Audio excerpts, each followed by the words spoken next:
سوال یہ کیا گیا کہ نظر کیا ہے، نظر بد، نظر بد کیا لگتی ہے، اور لگتی ہے تو اس کے اثرات جو ہوتے ہیں وہ کس صورت میں ظاہر ہوتے ہیں، اور اگر لگ جائے تو پھر کیا کرنا چاہیے؟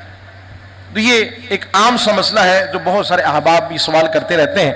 تو سب سے پہلی بات تو یہ ذہن میں رکھیے گا نظر بد کے حوالے سے کہ نظر بد کا لگنا یہ حقیقت ہے، اور نظر بد لگ سکتی ہے۔ نبی کریم صلی اللہ علیہ وآلہ وسلم کا فرمان ہے کہ نظر کا لگنا درست ہے، اور میرے کریم آقا صلی اللہ علیہ وسلم کا ایک فرمان بخاری شریف کی روایت ہے، فرمایا العین حق، کہ نظر حق ہے، نظر لگتی ہے۔ حضرت جابر رضی اللہ تعالیٰ عنہ کے راوی ہیں، نبی کریم صلی اللہ علیہ وآلہ وسلم نے ارشاد فرمایا کہ نظر انسان کو قبر تک لے جاتی ہے اور اونٹ کو ہنڈیا تک پہنچا دیتی ہے، یعنی اتنی خطرناک چیز ہے نظر۔ اب جب لگتی ہے، یہ میں نے چند حدیث مبارکہ کا مفہوم آپ کے سامنے رکھ دیا کیونکہ اس پر گھنٹوں بات کی جا سکتی ہے، لیکن وقت کے دامن میں گنجائش نہیں، سوال کیا گیا تو اس لیے عرض کر رہا ہوں۔ نظر کا لگنا تو درست ہے اور نظر لگتی ہے، نظر حق ہے۔ اب علامات کیا ظاہر ہوتی ہیں؟ اگر کسی کو لگ جائے تو کیسے پتہ چلے گا؟ سب سے پہلی نشانی تو یہ ہے کہ انسان کی طبیعت میں ایک بے چینی سی پیدا ہوتی ہے، آنکھوں میں درد ہوگا، سر میں درد ہوگا، جسم بھاری، کندھے بھاری محسوس کرے گا، عجیب سی کیفیت ہے، چڑچڑا پن ہے، غصہ آ رہا ہے، بات کرنے کا دل نہیں کر رہا، لوگوں سے دور بھاگ رہا ہے۔ یہ ایک عام سی کیفیات ہیں جو عام طور پر یہ نظر کی وجہ سے پائی جاتی ہے۔ ہم نے دیکھا کہ ایک بچہ کھیل رہا ہے، ہنس رہا ہے اور دودھ بھی پیتا ہے، جو کھاتا پیتا بھی ہے، لیکن اچانک سے دیکھا ہم نے فوراً وہ گرا، رونے لگا، پھر اپنا دودھ پی رہا ہے، اب وہ نہ کچھ کھا پی رہا ہے۔ اب ماں باپ پریشان ہے کہ بالکل ٹھیک تھا، ہنس رہا تھا، عزت کھیل رہا تھا، کچھ بھی تو نہیں ہوا، اچانک سے کسی کی نظر لگی۔ جیسے ایک صحابی نے ایک دوسرے صحابی کے جسم کو دیکھا تو کہا کتنا خوبصورت جسم ہے، بس اتنا کہنا ہی تھا کہ وہ صحابی گر پڑے۔ تو نظر ایک لمحے میں اثر کرتی ہے، اور بہت سارے لوگوں کو یہ پتہ ہی نہیں ہوتا کہ نظر لگی ہوئی ہے۔ یہ عام طور پر میں نے ایک چھوٹی سی مثال دی ہے۔ اسی طرح جب بڑوں کے ساتھ معاملہ ہوتا ہے، ان کیفیات کے ساتھ ساتھ پھر معاملات میں رکاوٹیں آنا شروع ہوتی ہیں۔ آپ کو بہت سارے لوگ ایسے بات کرتے ہوئے دکھائی دیں گے کہ حضرت بس یہ میرا کام بن چکا تھا، بس یہ ہونے ہی والا تھا، اچانک پتہ نہیں کیا معاملہ، حالانکہ وجہ بھی کوئی نہیں تھی، پھر اچانک سے کیسے معاملہ ہو گیا اور اچانک ہی معاملہ ختم ہو گیا۔ تو بعض اوقات ایسا ہوتا ہے کہ جب نظر کے معاملات ہوتے ہیں، نظر لگی ہوتی ہے، کام میں رکاوٹ آتی ہے، رشتوں میں رکاوٹ آتی ہے، یعنی ہر قسم کے معاملات آہستہ آہستہ۔ اب یہ ذہن میں رکھیے گا، نظر جب لگ جاتی ہے نا، اور اگر اس کا بر وقت علاج نہ کیا جائے تو نظر جب لگی رہتی ہے تو پھر آہستہ آہستہ وہ بیماری کی صورت اختیار کر لیتی ہے، پھر بیماریاں لگنے لگ جاتی ہیں، کوئی نہ کوئی بیماری پیدا ہوتی، وہ نظر ہے۔ ہم نے دیکھا اور آپ شب روز یہ مشاہدہ کرتے ہیں، بہت سارے لوگ ایسے آتے ہیں ہمارے پاس بھی شفا خانے میں کہ حضرت ہم نے فلاں ڈاکٹر کو بھی دکھا دیا، فلاں ڈاکٹر کو بھی دکھا دیا، اتنے ٹیسٹ بھی کرا لیے، لیکن سمجھ نہیں آ رہا مسئلہ کیا ہے، مسئلہ ہی سمجھ میں نہیں آ رہا کیا ہے، بھئی رپورٹس میں کیا ہے، کچھ بھی نہیں آ رہا، لیکن اس کے باوجود طبیعت ایسی ہے۔ تو کئی دفعہ ایسا ہوتا ہے کہ جب ہم اس کو دیکھتے ہیں تو پھر پتہ چلتا ہے کہ اس کے ساتھ نظر کا معاملہ تھا، پانی دم کر کے دے دیا، اللہ کے فضل سے ٹھیک ہو جاتے ہیں۔ ایسے معاملات ہوتے ہیں۔ حال ہی میں ایسی تو بے شمار مثالیں، کئی لوگ آتے ہیں شفا خانے، حال ہی میں ماں باپ ایک اپنے بچے کو لے کے آئے، 3-4 دن سے مستقل وہ بچہ رو رہا ہے، سو نہیں رہا، اور جب میرے پاس ہے تو کہنے لگے حضرت ہم نے فلاں ڈاکٹر کو، اس کو سب کو دکھا لیا، سارے ٹیسٹ کرا لیے، اور نام نہیں لیتا، انہوں نے کہا جی فلاں بڑے ہاسپٹل میں ہم نے اس کو 2 دن ایڈمٹ بھی رکھا، اور حضرت ہم نے، مجھے آج بھی یاد ہے کہ اس والد نے، اس کی آنکھیں نم تھی کہ حضرت میں نے 2 دن میں 1,70,000 روپے پے کی، سارے ٹیسٹ کر لیے، سارے ٹیسٹ کرنے کے بعد ڈاکٹرز نے کہا کہ اس بچے کو کچھ بھی نہیں، آپ گھر لے جائیں۔ ہم نے 2 دن رکھ کے دیکھ لیا، ٹریٹمنٹ کی ہے، سارے ٹیسٹ کلیئر آ رہے ہیں، گھر لے جائیں، لیکن بچہ ہے کہ چپ نہیں ہو رہا، نہ کچھ کھا پی رہا ہے، وہ مستقل روئے جا رہا ہے کہ حضرت ہم کیا کریں۔ اب انہوں نے کہا کہ اب جا کر کسی مولانا صاحب کو دکھائیں یا امام صاحب کو دکھائیں، دم کروا لیں، کیونکہ ہمارے ہوتا ہی ہے نا کہ جب سب جگہ سے جواب مل جائے تو آخر میں ہم کہتے ہیں کہ اب حال ہمارے پاس بچا ہی قرآن پاک، کاش کہ ہم آخر میں آنے کی بجائے سب سے پہلے قرآن کا علاج کر لیتے۔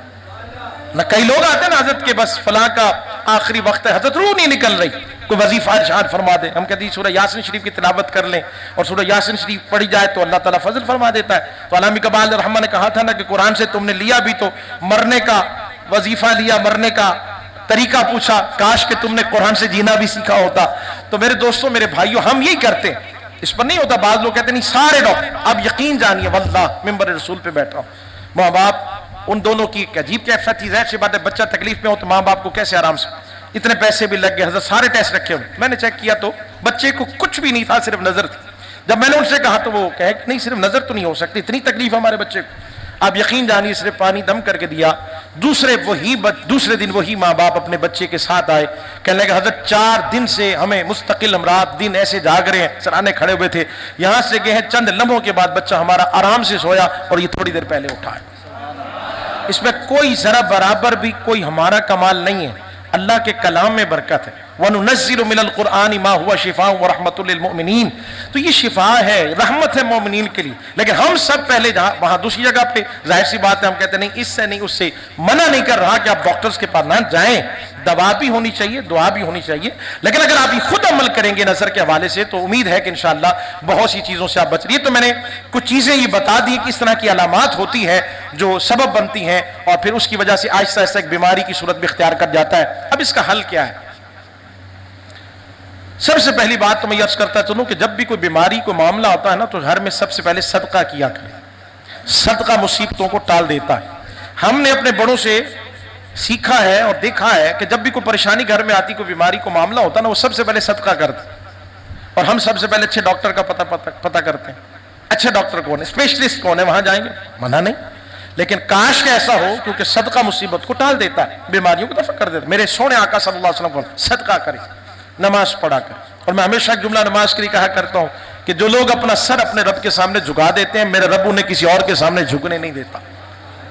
अल्लाह का जिक्र करें, अल्लाह के जिक्र में सुकून है। और फिर मेरे सोने आका सल्लल्लाहु अलैहि वसल्लम पर एक तस्बीह कम से कम दुरूद पाक पढ़ लिया कर।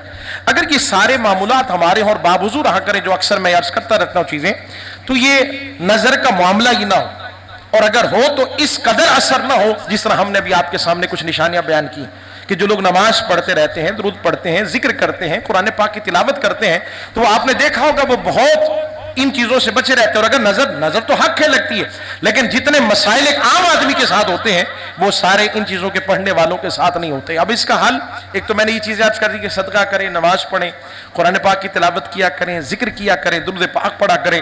साथ साथ जो आम बड़ों को भी याद है, बच्चों को भी याद है, मैं 2-3 चीजें अर्ज कर देता हूं, माई भी सुन ले और आप भी, आप खुद दम कर लिया कर। आपको कहीं जाने की जरूरत नहीं पड़ेगी, जगह जगह आपको धक्के नहीं खाने, खुद पढ़ लिया कर। खुद अगर आप थोड़ी देर के लिए अपने बच्चों को दम कर देंगे, अपने ऊपर दम करेंगे, तो इंशाअल्लाह इन सारी परेशानियों से बच जाएं। आप सूरह कौसर 7 मरतबा अव्वल आखिर दुरूशी पढ़ लिया करें। कभी कुछ तरह का मामला हो, तबीयत में बेचैनी हो, आंखों में दर्द, सर में दर्द, तबीयत में चिड़चिड़ापन हो, फौरी तौर पर आप 7-7 दफा पढ़ के पानी पे दम करके पी लें, या किसी से कहें अपने घर में कोई आपको दम कर दे, या बच्चों में कोई ऐसा मामला है तो उन्हें दम कर दें। इंशाअल्लाह मेरा रब जो है जरूर फजल फरमाएगा। दूसरा, उन्हें 3 मरतबा आयतुल कुर्सी पढ़ के दम कर दें। तीसरा, सूरह कलम की आखिरी आयत, वहीं यकादुल्लज़ीना कफ़रू लयुज़लिक़ूनका बिअबसारिहिम लम्मा समिअु ज़िक्र व यक़ूलूना इन्नहु लमजनून। ये आखिरी 2 आयात जो है, अगर 11-11 मरतबा पढ़ के दम कर दी जाए, जैसी भी नजर हो खत्म हो जाती। बास देखा होगा घरों में भी आपने, हमारी जो खवातीन होती हैं घर में, हमारी माएँ, वो मिर्चों से भी देखा होगा आपने, वो बच्चों की नजर उतारती, लाल मिर्च ले ली, उस पर भी अगर आप सूरह नास पढ़ के 7 मरतबा, वो भी एक तरीका है। अगर इस तरीके से वो बच्चों की नजर उतारना चाहे तो वो भी तरीका दुरुस्त है। और आखिरी और तरीका अर्ज करता चलो, जो मेरा अल्हम्दुलिल्लाह मुजर्रब है, खास तौर पर ये तो सबके लिए है, आप सब कर सकते हैं, लेकिन मुझे एक बुजुर्ग ने इजाजत के साथ साथ तवज्जो दिलाई थी, और जब से मैं अल्हम्दुलिल्लाह ये अमल करता हूँ, जिसको भी इजाजत भी दी है, और जिसके साथ बहुत सारे ऐसे सैकड़ों लोग हैं या हजारों हो सकते हैं अल्हम्दुलिल्लाह, जो अब तक आए हैं या इलाज के हवाले से मुलाकात करते हैं या तशरीफ लाते हैं शिफा खाने पर, अल्हम्दुलिल्लाह मैंने जब भी सूरह फलक और नास पढ़ के दी या दम किया है, मेरे रब ने जरूर फजल फरमाया। आप सबको इजाजत है, अल्लाह का कलाम है, आप इसे घर में अगर आप पढ़ लिया करें। मेरे सोने आका सल्लल्लाहु अलैहि वसल्लम भी ये मुअव्वज़तैन यानी दो सूरतें हैं सूरह फलक और नास, ये हजरत सैयदना इमाम हसन और इमाम हुसैन रज़ियल्लाहु ताला अन्हुमा को मेरे महबूब दम फरमाया करते थे। तो ये मैंने थोड़ा सा नजर के हवाले से अर्ज कर दिया है कि नजर क्या है, उसकी अलामात क्या है और उसका हल क्या है। कई है, हम बेहतर ये होता है कि खुद आप करें, क्योंकि घर में सर में दर्द हो तो पैनाडोल खा ली जाती है, और कहते हैं जरा तकलीफ बढ़ने लगे तो फिर डॉक्टर से राब्ता कर लेना चाहिए। तो अगर खुदा न खास्ता कोई ज्यादा मामला होता है तो फिर आप अपने करीब किसी बाअमल جو ہے وہ عامل کے پاس چلے جائیں، عالم دین کے پاس چلے جائیں، ان سے جا کر جو ہے وہ دم کرا لیں تو یقیناً میرا رب ضرور فضل فرمائے گا۔ اللہ کریم اپنے پیارے حبیب صلی اللہ علیہ وآلہ وسلم کا صدقہ آپ سب کو حاسدوں کے حسد سے محفوظ رکھے، شریروں کے شر سے محفوظ رکھے، بد نظروں کی بد نظری سے محفوظ فرمائے۔